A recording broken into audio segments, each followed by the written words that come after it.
From Mid-County Lanes and Entertainment Center in Middletown, Delaware, this is the Xtra Frame Gene Carter's Pro Shop Classic.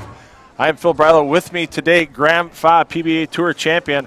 And Graham, for the people that missed position round today here at Mid-County Lanes, they missed a lot of excitement, and especially, unfortunately, the demise of E.J. Tackett. Yeah, E.J. was incredible throughout the qualifying part of this event. He averaged over 250 for the original 7 games, and no one was close to that. Unfortunately, he fell a little short today, just missing out. I believe he finished in the 5th position. 5th spot, yes, indeed. So he just missed out, and today we have these 4 bowlers. Yeah, and I'll tell you what, watching position round, who would have thought Anthony Simonsen would have borrowed your part of the lane the last 2 games to get himself into the #1 seed? He played every single part of the lane that you can think of. He played the gutter on the right side, he was lofting gutter cap, and he even backed it up for a position round to shoot 268, launch himself into the #1 seed, and I don't know what he's going to do today. Yeah, it's interesting. He was throwing both backup balls and regular shots during practice, and one guy that's got to be kind of concerned about the backup balls is a man who had a big game to get himself, a couple of big games to get himself into the step ladder right now, and that's Matt Sanders in the #3 seed. Yeah, he definitely backdoored his way into this show, but in his own way, he always seems to bowl a big game when he needs it, and I mean, he was really, like, the 4 bowlers to make this show were all really close together throughout the latter part of match play. Oh, absolutely. And we're sitting there, we've got Kyle Troup held on in the #4 spot, and we've got Kamron Doyle, guy looking at Rookie of the Year, in the #2 spot. It's going to be exciting stepladder finals, and we're going to get to the lanes right now and start with that first match. Okay, the screens are up. Pick a favorite, Sherman. How about hearing it for our finalists?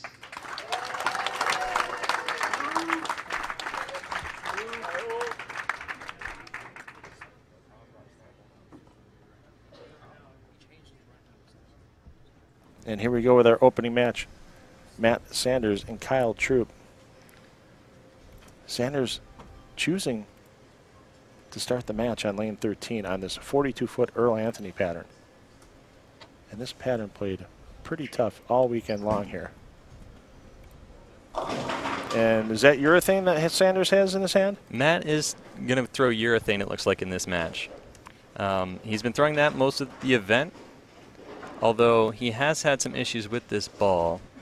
His thumb slug actually broke out 3 different times. He is on his 4th thumb hole for this ball. These are not interchangeable thumbs. These are molds and slugs. Is that just from the glue or the environment around it, the weather? I know it's been warm and humid here all weekend in Delaware. As he'll hook at that 9-pin. And make that. But I remember in practice his thumb has dropped. They fixed that and it came out. And he only brought 2 molds, so they had to re-mold his thumb during the event, and it looks like it's working so far. Kyle Troup, first frame. Kyle was our leader going into that position round game and fell to 4th place. Yeah. Great shot by Kyle to start. And Kyle, he's been in this stepladder final before a couple of years ago. 4th place finish for Kyle Troup in this Gene Carter Pro Shop event.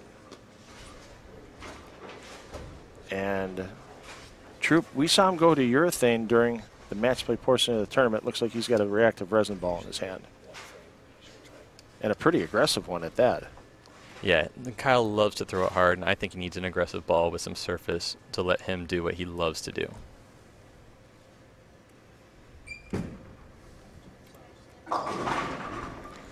And a little off balance, but he was able to trip away the split just for the 4-7. Shooting cross lane at spares this week for the players seemed to be a bit of an adventure on occasion once the pattern really got broken down. How much could they break this pattern down in 15 minutes of practice to cause problems on spare shooting? I think spare shooting, you'll see. I don't think we're going to see any missed spares. These guys are great at what they do, and they clean up their mess. So strike spare for Troup in 2 frames. Matt Sanders, former Rookie of the Year for 2017 season. Of course, he won the Billy Hardwick Extra Frame Open, and he's used to using equipment that might be technologically a bit old, as that Billy Hardwick title won with a plastic ball and a pancake weight block. And there's not much of a weight block in that urethane ball either. No, but he can make it hook like it does. And interesting, Kyle Troup not watching his opponent's pinfall at this time. Keeping it in his own game. Are you a player that watches what's going on with your opponent match play? Typically, yeah. I like to see what they do. If I can tell that their look's going away, that I have a chance. And Sanders, part of that Philadelphia Hitman team that finished in second in the Ocean View at Falmouth PBA League Alliance Cup Finals. Pure. That's all you can say on that shot. Great shot. Great double. That should loosen up the swing. For fans and bowlers that are new to flow bowling, what is the advantage of a urethane ball for Matt Sanders right now as compared to the reactive that Kyle Troup is throwing? The urethane typically reads the front part of the lane, much more aggressive than reactive resin that Kyle has chosen to start with. And because it reads so aggressively in the front part of the lane, it is much more tame in the back end, and typically if you miss the pocket like Kyle did just there, you leave more makeable spares rather than splits. Yeah, you set that ball very late angle coming in, 2-4, 8-10, and most likely an open frame for Troup. That's a tough spare to cover, no doubt about it. And Troup's going to find himself down early by over 20 pins. How quick did these lanes seem to change this weekend, this Earl Anthony pattern? They did tend to change pretty quick. You had to stay on top of the moves, and that's just part of the difficulty that the players faced this week. Oh, great shot there by Kyle. The facetious round of applause on the way back, the eye roll. And when you get one of those out of hand where you go, you can't throw it any better than that, can you? And you leave that, that's got to be just disheartening. No, those are shots you remember for a long time.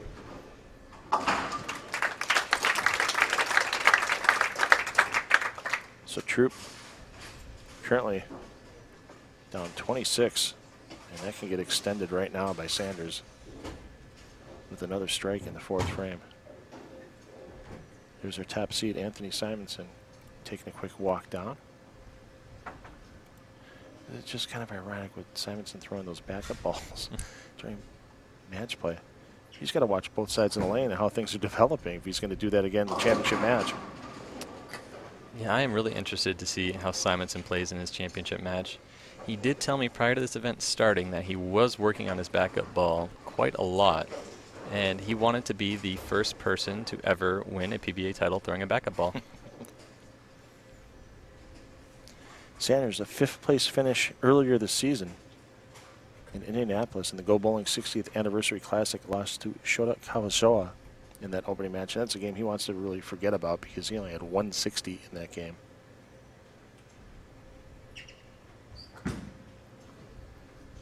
Yeah, I look for much more than a 160 from Matt Sanders in the stepladder. Well, it was kind of odd because we got to the middle games during match play today and the scoring pace really kind of dropped on both sides of the lane. All of a sudden, game 10 hit and everybody kind of found something again and really started putting up some big numbers. I mean, Sanders had to put a big number in the last game of Castro's round this morning just to make it into match play. He put up 256 to get inside the number. Yeah, a lot of the bowlers in the stepladder always stayed near the top. I would say that Matt Sanders would be the one exception to that.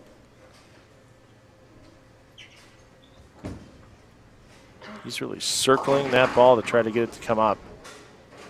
Yeah, it's a little lazy down lane. He's trying to cover a lot of boards. I do know that in practice, Anthony Simonsen was throwing urethane back up on the left side, so that could have something to do with it. And a lot of people go with the urethane. They see that players usually throw it on shorter patterns and such. They hear 42 feet, why would they throw it on there? And it's just the control part of the equation, isn't it?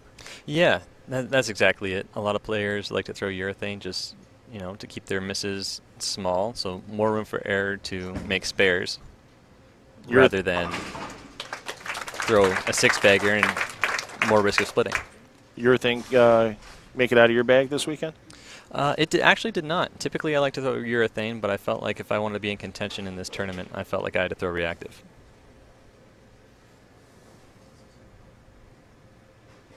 Kyle Troup, 2 titles on the Go Bowling PBA Tour in his career. Great bounce back strike there for Kyle. And I assume that was just a better shot and better release than that effort in the third frame of that lane where he 2-4-8-10.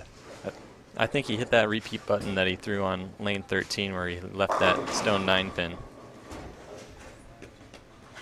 Troup's best finish in 2018, second in the DHC Japan Invitational, made it to the title match, but Dom Barrett took him down in that match, 267 to 204.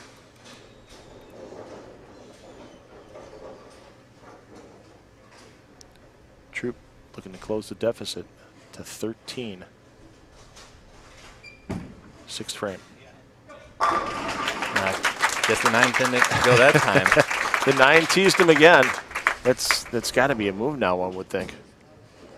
Yeah, I think he's going through the move in his head right now. He has some time to think, well, Matt's going to throw his 2 frames.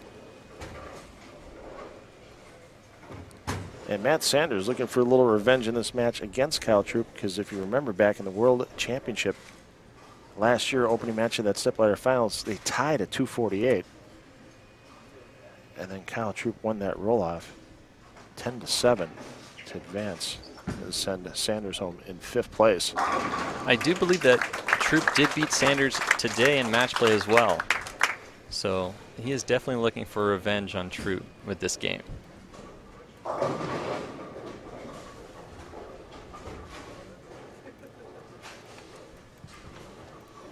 Yeah, game 1, opening game of match play. Troup 223, Sanders 209.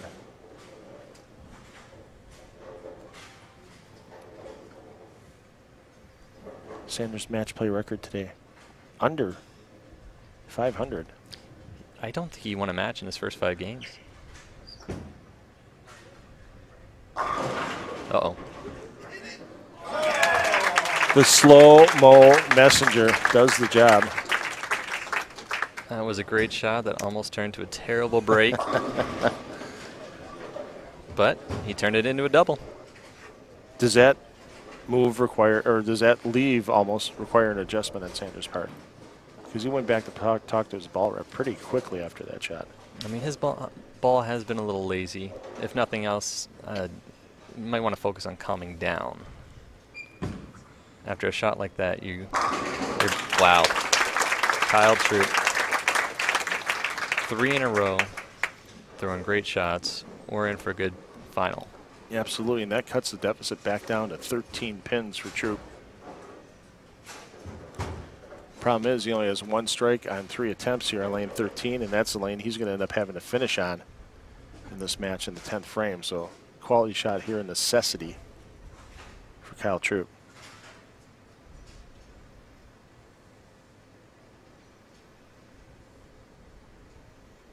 See there, thumb nice and relaxed on the side of the ball with being a 2-handed player, not stretched at all. He kicked the foot up like he likes it, and he hates it now. Usually you get that foot kick out of Kyle. He thinks it's a great shot, and now it's a must-make at this point in time in the match. Yeah, I wonder if that was a move off the 9-pin and the 9-pin flash strike. But you did mention that Troup has to finish on the left lane. I wonder if that was choice by Matt Sanders. Wow. The kick to the teeth when you're down. He's been throwing some great shots to come up short.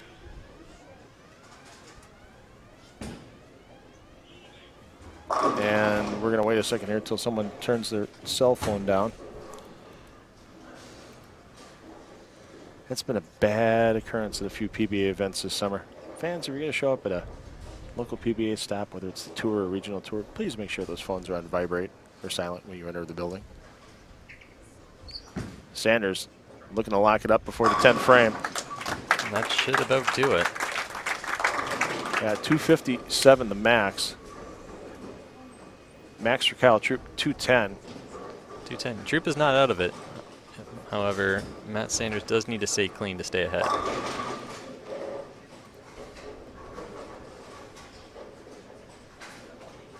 Yeah, right now a strike here by Sanders would be lockjaws, assuming he doesn't tie his own shoelaces together and set himself on fire in the 10th frame.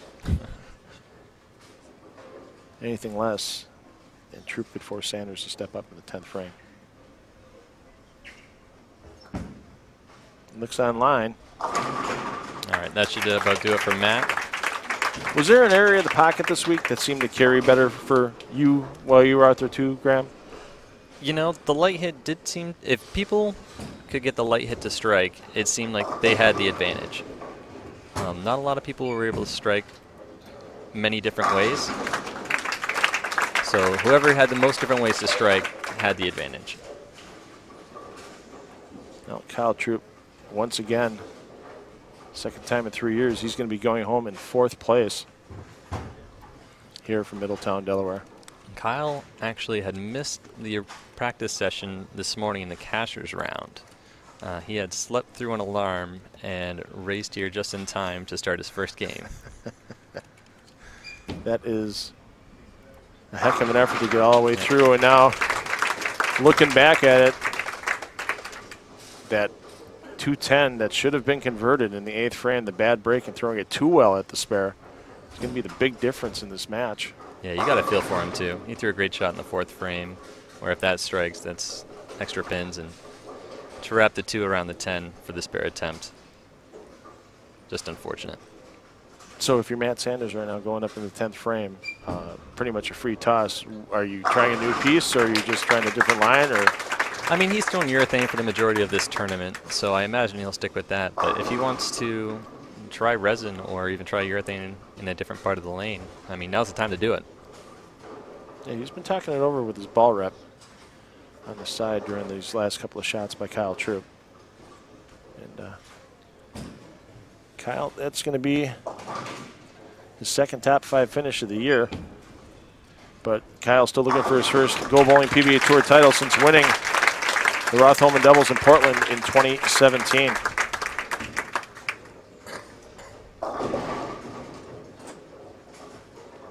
Matt Sanders, one regional title to his credit to go with his Billy Hardwick title. So we're going to let Sanders finish out this game. The match no longer in doubt, and Kamron Doyle will come on. He'll get some practice. It'll be our number 2 seed, Kamron Doyle, against our number 3 seed, Matt Sanders, as the Gene Carter's Pro Shop Classic Stepladder rolls on.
Okay, Matt Sanders defeats Kyle Troup 256 to 210 for 2 semifinals.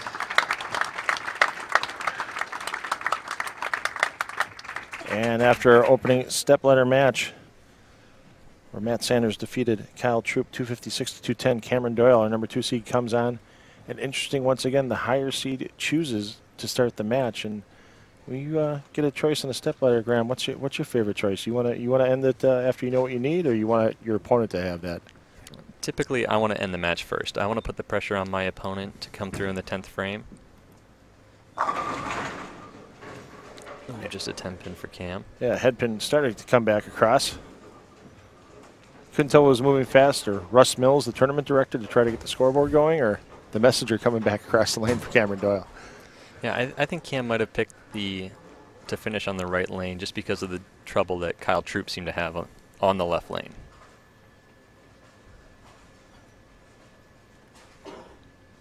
And the interesting grip that Kamron Doyle uses, it looks like that ring finger's dropped a little bit. Yeah, I believe Cam uses the Xtra grip. I think he switched to that maybe a year ago.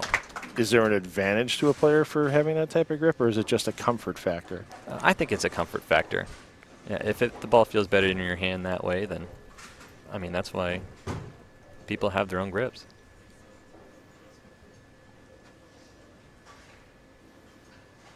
Sanders only, other than the fill ball, only 2 non-strikes in his opening match, and he really gets under that ball at setup. You talk about, some people talk about how Jacob Buttriff can get under the bowling ball. Sanders really gets under, and he does at the start, the setup. Yeah, you're right about the similarities between him and Buttriff. They do similar things, but, I mean, their ball rolls are quite different.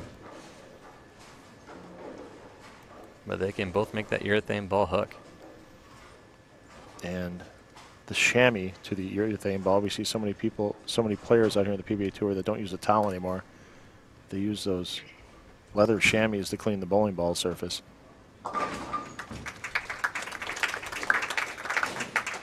And Sanders keeps the score sheet clean with another spare.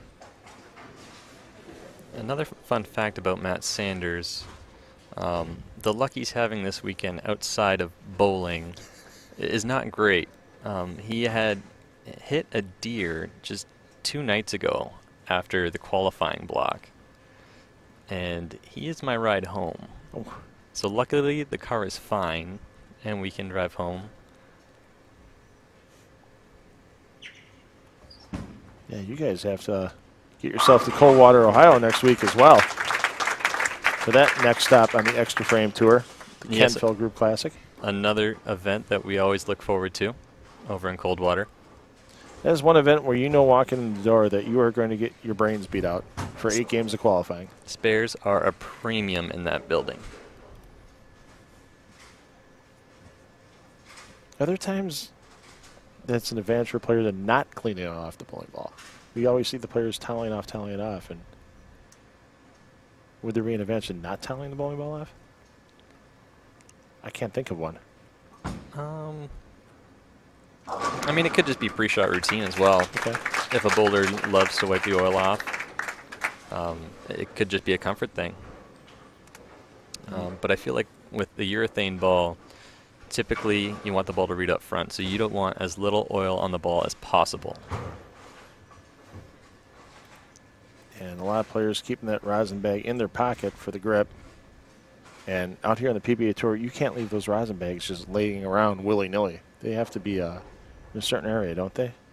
I believe so. I don't use rosin myself, so Okay. I don't get in trouble. It's my way of making sure I don't get fined. Match all square after 2. Doyle looking for the double in the 3rd. That didn't look good at release, like he kind of circled it a bit. Yeah, and typically Cameron's been hooking the lane a little more than what he is right now. He's playing very straight for what he has been doing throughout the entire event. So he must see something on this pair that he hasn't seen all weekend. Apparently he didn't see something in that ball reaction that he hadn't seen in a few frames either, because he stared down that 3-6-10, and we've seen a lot of chops during match play today. We even saw some chops of 2-4s by right-handers. Covers that. Every time you have a 2-4-7 on the lane grab, you must have a big exhale once you let that ball go, trying to cover it up. I only exhale if it's going in the right direction. Sanders can double, take a 10-pin lead. 2-time NAIA All-American and Conference Player of the Year in college. And back in high school in Indiana, 2-time state bowling champion. And with shots like that, you can see why there's a lot of titles already in this young man's career. Yeah, he is extremely talented. He can do a lot of things to the bowling ball, and he is having success early on the PBA Tour. Sanders had a chance for his 3rd PBA 300 game earlier today, but a single pin thwarted him late in that attempt. Now, what's interesting about these two bowlers is they've actually roomed together this entire weekend, along with our tournament leader, Anthony Simonsen. They have all stayed in a bed and breakfast together with a few other bowlers. Oh, nice shot there by Matt. But yes, they've all roomed together this weekend, and Kamron was the last one to show up, so he got to sleep on the couch. Well, the young guys should always sleep on the couch. All these old guys always get bad backs by the time we're in our mid-20s. I mean, Like Kamron being the young guy, he has had some success early. Kamron is the youngest bowler to cash at a PBA regional, I believe. He did that when he was 12. Along with the youngest to cash at the U.S. Open. Youngest to do it in a major at the age of 14 back in the 2012 U.S. Open. Better off the hand. And that one comes up light. Wow. And is that a puzzled look right now? Like, I thought I threw it better than that? Yeah, he was throwing some great shots in warm-up, and something must be changing in his ball reaction. That's one thing with out here on the PBA Tour. You don't look at just the side-to-side ball motion. You're looking at what that ball is doing from the foul line all the way through the pins. Right, and his shot on the left lane seemed to hook much sooner than his shot on the right lane just did. Now, we saw some single pin issues for Kamron Doyle earlier today.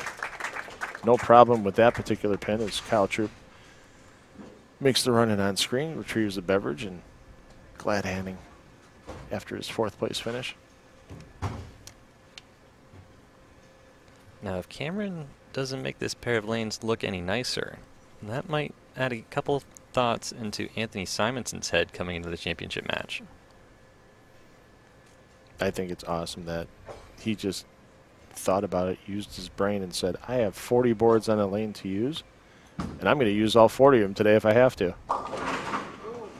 That did not look like one of Cam's best shots, and unfortunately for him, he is getting punished. Yeah, you see right there, it's hanging on the right, and there's only 18 foot of dry at the end of this Earl Anthony pattern, and even reactive resin balls can possibly put a little oil down the lane, and especially take it off in the mid lane, and then you get some really funky ball reaction. Yeah, this early in the match, I think Cam has to go for it. Got a shot. Great spare by Cam. Keeps him in the match. Just well executed. You don't get to the level that Kamron Doyle has gotten to in bowling with a bad spare game. And he shows he's probably left thousands of 2-4-10s in his young career. And that is a huge conversion at this point in the match. Problem is, Matt Sanders is just kind of making strikes a thing right now.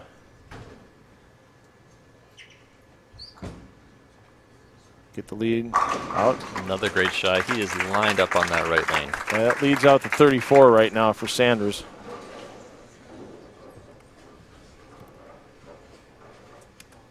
And it's got to help his confidence if he can keep putting opponents away early. He had that match against Troup locked up after 9 frames, and if he can put a match away early here against Kamron Doyle, that's going to add some confidence getting into that championship match.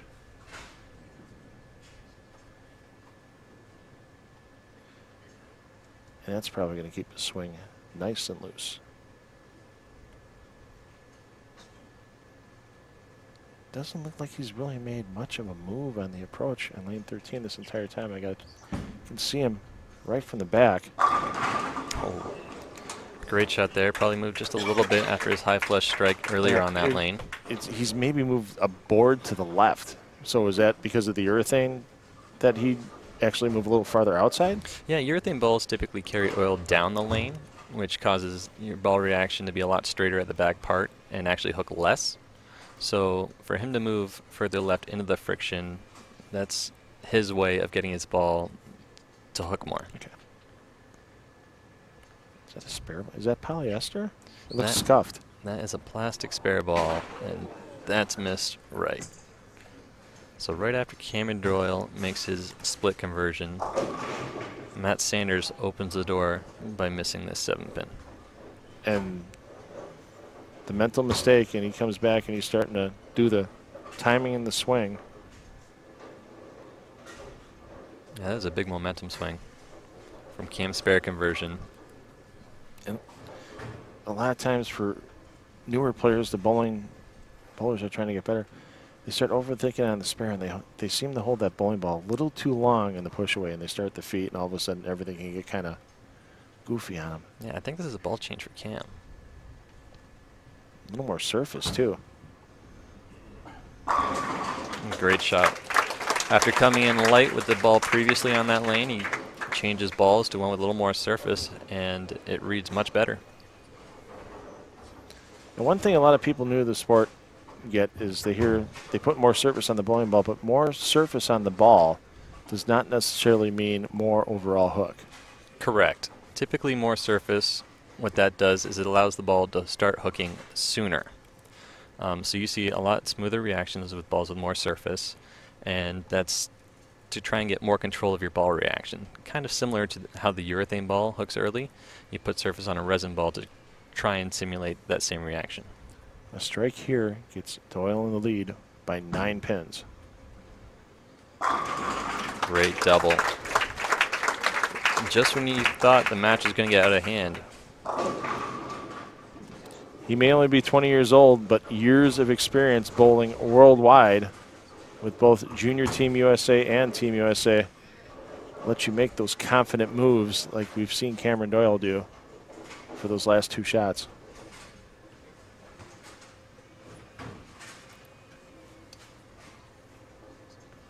And making that 2-4-10 added just enough confidence to Kamron Doyle to bounce back and keep going.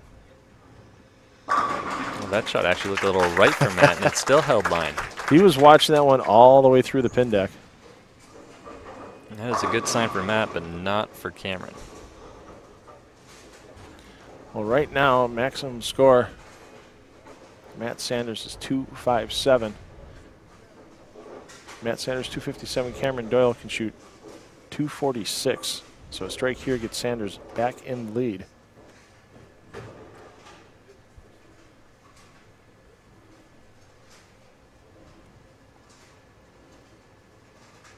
That lead would be a single pin. If he doubles.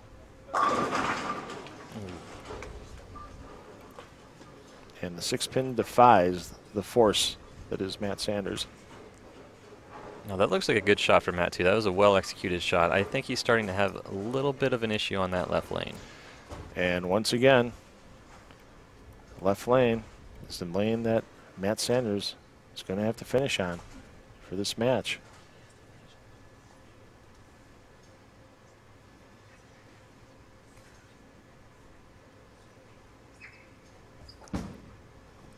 Needs to get there, and it does. Takes the scenic route at the 6. And now Kamron Doyle can get in the driver's seat with a double in the 8th and 9th and stretch that string out to 4 in a row. Now these next 2 frames for Kamron are really, really important for him. He's already on the double, looking to get back into this match even more and take the lead. And he's taking a little extra time on this shot. You can't blame him one bit. That is a stretched and tight thumb hole for Doyle. Great shot. What a ball change. I mean, I know we've said he is only 20 years old, but he has bowled many games in his lifetime. Yeah, he actually grew up with a bowling lane, at least one bowling lane in his house. Look at how steady that head is all the way through the approach. Not losing focus on that target at all.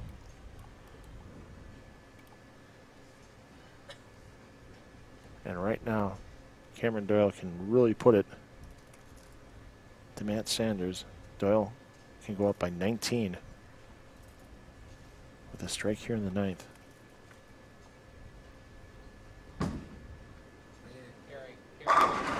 What a shot. By 11 for Doyle. on the lane that was giving him the most trouble, he makes a ball change and throws 4 in a row. And Doyle knows no matter what Sanders does, Doyle has a chance to win the match in the 10th frame. Maximum score for Doyle, 246. Maximum score for Sanders, 237.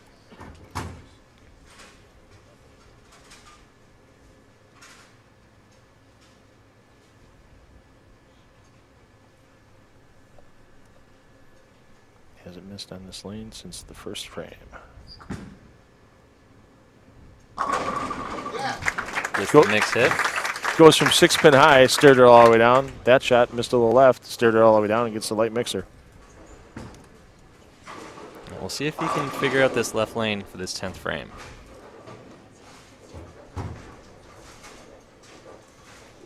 Well, you go ring 7, 6-pin high. And the problem with being so close to striking with your shots is that the move's not very big. So you got to make a little move, but you got to make the right little move. Let's see what he does here.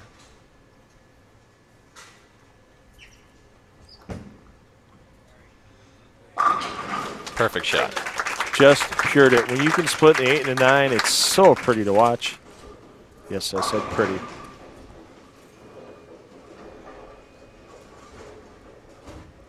Look at how loose that swing is, how the fingers just are relaxed at release. For players that are new to the sport, high school players that are watching us on Flow Bowling, that's the key. Don't grab it on the bottom. Keep it nice and loose and just let that ball tip. Even if you have a urethane in your hand.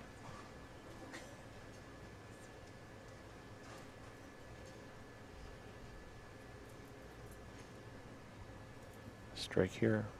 Forces Doyle to strike first ball of the 10th. Splits the 8-9 again. Count here is huge. Last thing that Matt Sanders wants to see here is an 8 count or less. No, 9 count or strike will keep him ahead of Kamron Doyle in terms of count. However, there is nothing that Matt Sanders can do to guarantee a win in this match.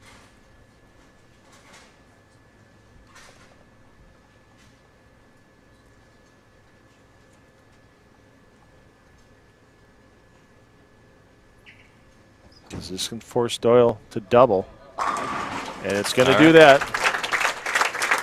All right, so Kamron Doyle here in his first ever PBA Stepladder final, looking for a chance to win his first ever match in championship final. Last year we had a guy in this Stepladder final, same match, semifinal match, who was had a pretty good 2018 after making his first Stepladder here. The guy's name is Andrew Anderson.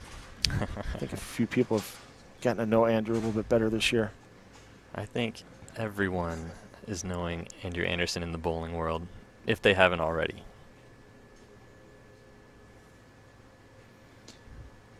Eyes of steel. Andrew also staying at the same Airbnb with these two.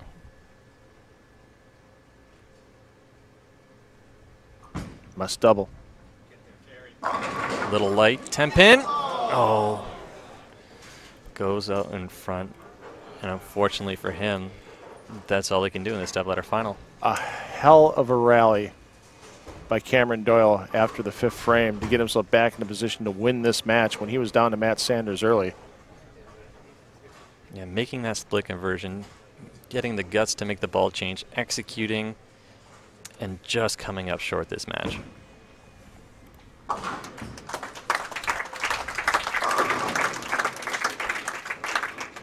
Still a well-bowled game for Kamron.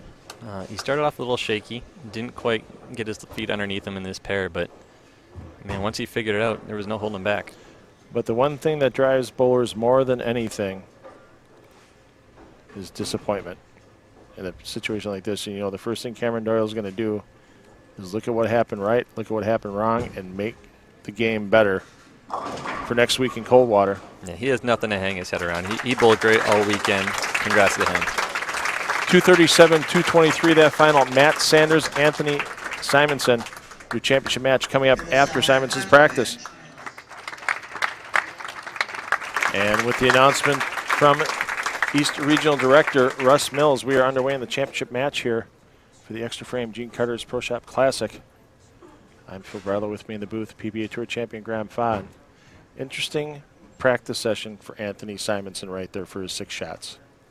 Yes, he has done a combination of backup ball up the left side of the lane with a urethane ball and throwing reactive resin on the right side of the lane. And you see that shot from earlier today where Simonsen locked up this #1 seed in a match against Kyle Troup. And the all-important Go Bowling PBA Tour title on the line in this match. Interesting that Anthony let Matt Sanders finish on the right lane. Throughout this entire telecast, we've come to notice that Matt's issues have been on the left lane.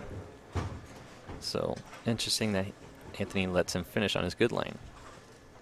It's the fine balance and sacrifice. You want to finish first and put the pressure on your opponent, but then again, you might put your opponent on their better lane. There's so many gives and takes in this sport. And that time, Sanders takes down the 7-pin, as we saw him miss one in that match against Kamron Doyle. Sanders averaging 243 in his first 2 matches on the Stepladder pair. And this pair, according to Sanders, isn't really playing the same. This is interesting. He has chosen to start with a urethane ball. And there's the backup. And there's the slice of the 5 into the 10. Any way to win on the PBA Tour. Now, this just proves how much we as professional bowlers practice. Now, this is not something that Anthony Simonsen has decided to do today. He has practiced for a long time, getting really good at doing this. And it's paid off. I mean, he has the guts to do it in position round and later on in the match play session, and now he's doing it in the championship match for a PBA title. And you look at the overall ball motion as compared to Sanders, it's like it's on a rope for Simonsen. Yeah, much straighter for Simonsen. I believe the urethane ball still is drilled for Anthony Simonsen's typically right-handed release, we'll call it. So it will roll differently with him backing it up on the left side of the lane. And Simonsen mentioned that he bowled a regional out on the West Coast last week, the Tony Reyes Memorial Doubles Tournament, and 6 of the 7 games of match play, he threw this backup ball. Of course, when Jacob Buttriff and his partner led the field by 1,000 pins, it's easy to see why you'd want to move to the left side. Matt Sanders showing no fear, though. I think we're in for a great championship match.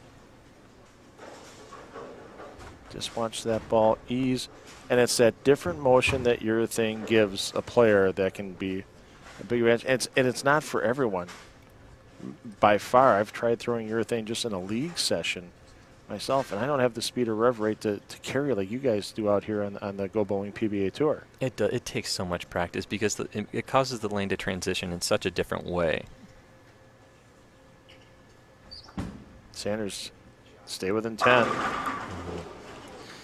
Interesting that in the break, Matt Sanders actually talked to us and told us that the left lane was a little tighter. So to me, it looks like it's hooking a little earlier. So it could be that he just moved up closer to the friction, and now it's starting to read a little too early. Is it tough to change from a urethane ball to a resin ball if you're Matt Sanders at this point, if you think your ball reaction's going bad? It's extremely tough. Urethane reads so strong in the front part of the lane, and reactive resin is designed to kind of ignore the front part of the lane. So both balls, in theory, are polar opposites. So to go from one ball to the next, you really have to know your equipment. One of the reasons why Anthony Simonsen also went to the backup bowling ball is these ball returns here at Mid-County Lanes are so far forward as compared to a lot of other bowling centers. There was no room for them to get around the ball return to throw over the left gutter cap. No, you really didn't see a lot of people go over the gutter cap this weekend, and they were hooking a lot. So, you know, I think you're right about the gutter or the ball return. But Anthony Simonsen starting off with a front 3 in this championship match. He had 17 in a row at one point today. Or 17 out of 18 in a row at one point today after changing to the backup ball.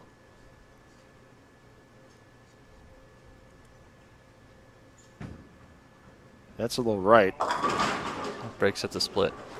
I mean, it is very impressive to watch him do this. It takes a tremendous athlete to develop the skill set to do that in such a short amount of time. And how does he shoot the spare now? Yeah, typically if he's doing the backup ball left-handed, if he leaves a multi-pin spare, I imagine it would not be a typical spare that a right-hander is used to facing. Yeah, what if he goes light and leaves a 3-5-6? Because there's, I mean, either way, there's shot possibilities on that. Yeah, but I can't imagine the last time I've seen a right-hander shoot that spare. Sanders now down 19. But this has been the lane he's had no problem striking on today. And that should be good. Splits the 8-9 again. Let's see if he can figure out the left lane right now to get his first double of the championship match. Fluid, he could hold that pose all day at the line. One thing I'll watch, if you're a young player watching here on Extra Frame and Flow Bowling, get that balance locked in. It's so important. You never see a Go Bowling PBA Tour player fall off a shot when they throw it well.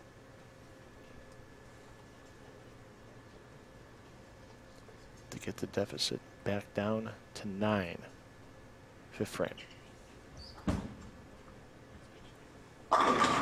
It looked like he moved further right, but that ball is just hooking a little sooner on that left lane compared to the right lane. Is he possibly anticipating the carry down from Simonsen being on that side and it's not happening? You know, I don't know. That's not typically I've never had that thought before. So it's so unusual right now where you're thinking, you're looking at the line that Simonsen's playing, and he's kind of crossing. He's outside at the beginning, but he's inside when the ball really doesn't have a break point for Simonsen. It seems to be playing so straight. You're right. I mean, though Matt Sanders is throwing urethane, his ball is hooking much further down lane compared to Anthony Simonsen's. And you just see he's puzzled right now on what's going on in that left lane. I mean, he's done 3 good shots on that lane, and he hasn't gotten a strike on it yet. I mean, he only has 2 more chances. 19, the lead for Simonsen. Can keep it there with the strike in the 5th.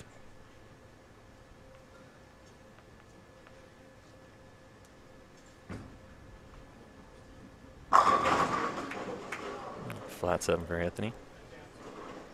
The advantage is shooting at that 7-pin for him if he shoots with the right-handed. You know, shoots with a little bit of right-handed hook with the polyester like he's going to. That's mental fortitude to have the confidence to go back and forth with the releases from backup ball to your regular spare release with a little rotation.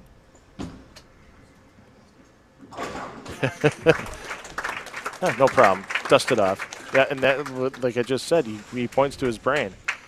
You got to know what you want to do before you get on the approach. Because if you're on the approach, it's too late, and you're probably going to make a mistake. Yeah, we talked about it earlier, but you really see Anthony Simonsen wipe the oil off the urethane ball. You see that a lot in players that tend to throw urethane equipment. Stay up by 18. And now he runs into a 6-pin. And there you see at the back wall, the wall of champions here at Mid-County Lanes. Winner of this match gets their face added to that wall of champions. Yeah, what a great event that this center puts on.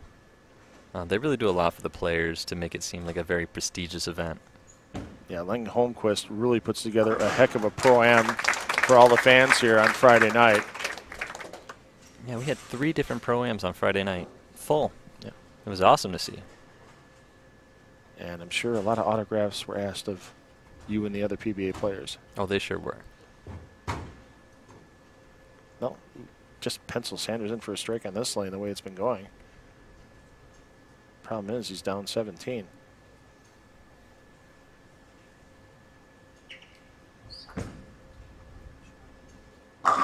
That's just got to be frustrating for him at this point because he knows he's got room to miss on 14, and you're just off that fraction on 13, and it's a 7 or a 6. Yeah, and he's made many moves, I'm sure, on the left lane. But the ball keeps reading sooner and sooner on 13. I'm sure he'll figure out a way to get this ball to face the 1-2 the right way. It's not exactly a mandatory strike here in frame 7, but it's pretty darn close. He can still max at 250 with a punch out. Well, that was a definite move right, and that ball never hooked. And that's the fine line sometimes that your thing gives you, as you mentioned earlier. It carries the oil down, and so when your ball starts hooking too much in the front part of the lane, you have to move into the center part of the lane. And unfortunately, because of the carry down, you open up your angles and it hits the carry down. It's not going to hook.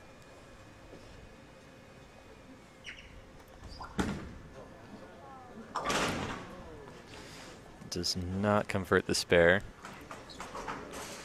And Simonsen wasting no time getting up, trying to put this match out of reach. Well, Matt Sanders can strike up for 216. Strike spare for Anthony Simonsen the rest of the game, and that's 217.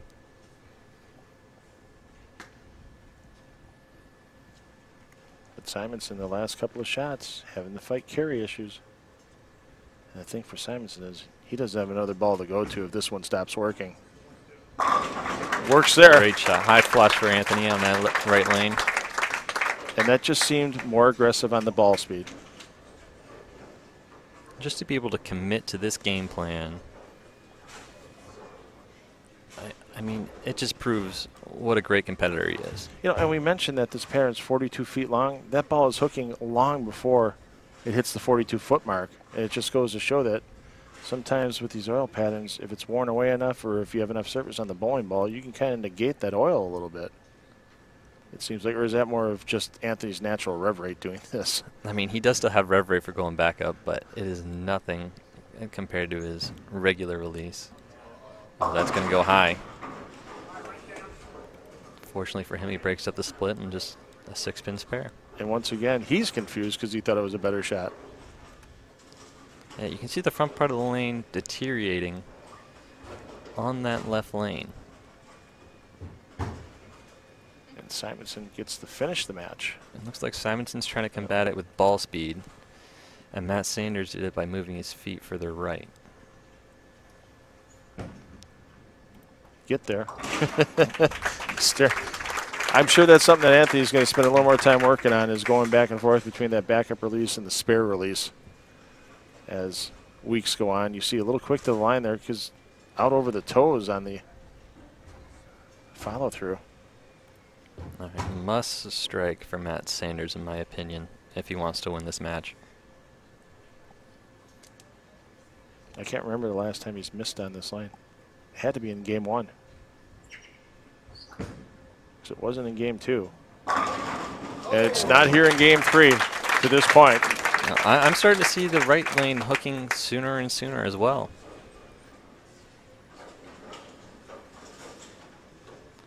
Fortunate kick of the 8-pin, but a great shot nonetheless by Matt. Yeah. Head pin or the 3-pin came screaming off the sideboard. Take out that 8-pin. All right, now can he figure out the left lane to set himself up in the 10th frame?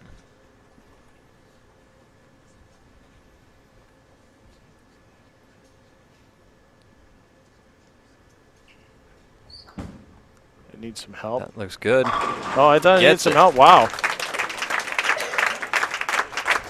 Trying to figure that reaction out from Matt right there. I mean, I think he threw it good, but it still hooked early.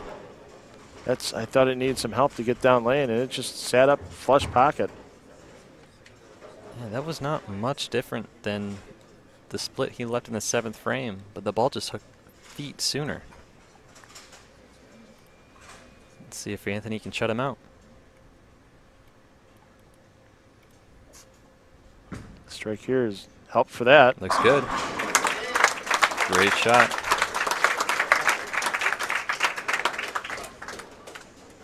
Simonsen asking for one of his 2 authorized re-racks per game during the stepladder. He's going to take a little extra time for himself because he never looked at that rack on the way back. No, I think he's trying to get his mind right, fully commit to this next shot, whether it's adjustment, strike for Anthony, he wins, or even spare strike, he will win. Any 20 in the 10th. If he gets that strike, that's going to fill 20 in the 10th for sure, keeping the ball in the lane. Spare 9, there's a possibility for a tie.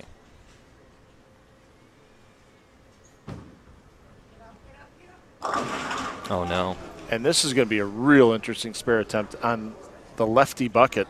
We touched on this earlier. Any multi-pin leave that Simonsen will, if should he leave one, will not be one he will typically shoot.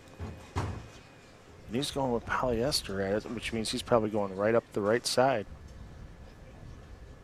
Talk about a gutsy move right here. These are not thoughts that you want to have in a title match. Makes Dead it though. on. 10's a winner. Get your confidence back after that first ball, though. That's the key. Well, it looked like he moved further left, similar to what Matt Sanders was doing, but that ball just never hooked for him.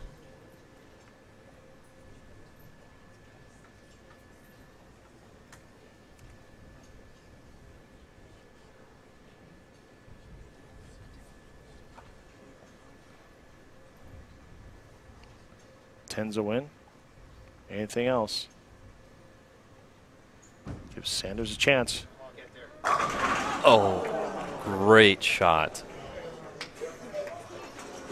Matt Sanders on the lane. He has kept striking on. Now has a chance to throw 3 more and force a 1-ball roll-off. What a final we have here. We don't need big scores to have great matches.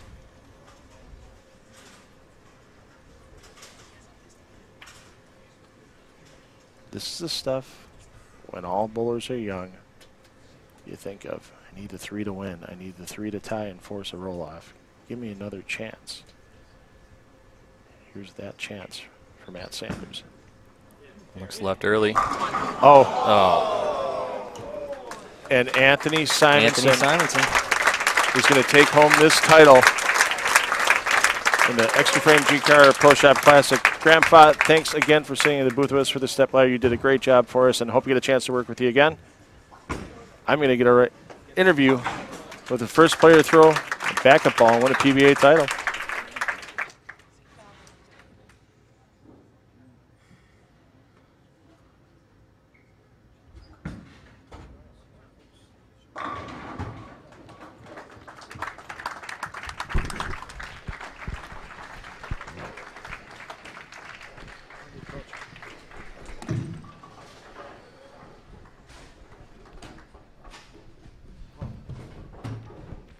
You can breathe now, Anthony. You can breathe. What had to be going through your head after that first shot in the 10th frame where you're leaving a spare you've probably never shot at in your career? You know, it's actually funny. I wouldn't say messing with this. I've been practicing a little bit over the last few weeks. Bowled a couple events where I did it. So it's actually a spare I've shot at a couple times over last week. You know, I just knew I didn't lose any count on the strike. You know, make the spare, make a good shot and see what happens. And, you know, I'm happy with how the fill ball went. And, you know, Matt made a great shot himself. And, you know, someday it's just your day. How does it feel to use pretty much all 40 boards on the lane to win a PBA Tour event? You know, the guys are the best in the world out here. You got to be creative. I didn't have anything with what I had. As you know, people that were here saw the lanes were getting brutal. It was just something that I took a shot in the dark, and I was fortunate enough to bowl a couple good games, and then get away with the win here. The urethane bowling ball that you used, is that drilled specifically for your backup ball, or is that just something you had in your bag? No, it's just something I have in my bag. I believe I track fairly close to the same side. It's a little tricky on how that works, but it's just another ball in the arsenal. Congratulations to the newest Go Bowling PBA Tour champ with Anthony Simonsen, title number 4 in the resume. Congratulations.